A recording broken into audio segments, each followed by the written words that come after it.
Good morning student. कशात? काल आपण इंग्लिशचे वाक्य शिकलो नाही का, वेगवेगळ्या प्रकारचे, depend on the tense, past tense, future tense, present tense नाही का. आय गो टू स्कूल साधा वर्तमान काळ, I am going to school चालू वर्तमान काळ, present continuous. I have gone to school present perfect. I have been going to school present perfect continuous.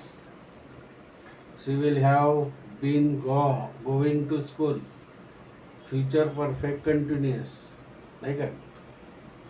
भविष्य काळ, वर्तमान काळ आणि भूतकाळ असे काळाला अनुसरून वाक्य आपण केले आणि सहजासहजी पण सेंटेन्सेस आपल्याला बोलता येत असावे नाही का.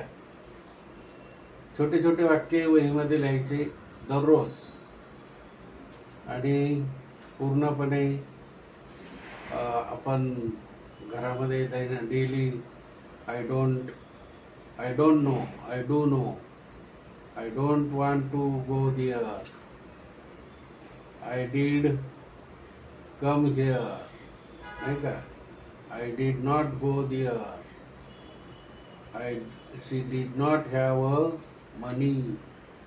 साधे साधे आणि सहजासहजी वाक्य असे येतात, शिकलेलो आहे आपण नाही का.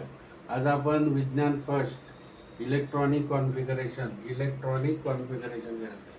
Hydrogen, helium, lithium, barium, boron, carbon, nitrogen, oxygen, chlorine, neon, sodium, magnesium असे आपण ध्यानात ठेवलेले आहे. मॅग्नेशियमचा 12, सोडियमचा ॲटॉमिक नंबर 11, तर त्यावर depend on the electronic configuration आहे. मग आता मॅग्नेशियम ॲटॉमिक नंबर 12 आहे, मॅग्नेशियमची संज्ञा Mg आहे, ॲटॉमिक नंबर 12. मग इलेक्ट्रॉनिक कॉन्फिगरेशन काय होईल? 2, 8, 2. सोडियमचा ॲटॉमिक नंबर 11 आहे, इलेक्ट्रॉनिक कॉन्फिगरेशन 2, 8, 1. बाह्यतम कक्षमध्ये एकच इलेक्ट्रॉन असेल आहे का नाही. बाह्यतम कक्षामध्ये एकच इलेक्ट्रॉन. त्याचप्रमाणे नायट्रोजन ॲटॉमिक नंबर 7 आहे, electronic configuration 2, 5. Phosphorus atomic number 15 आहे.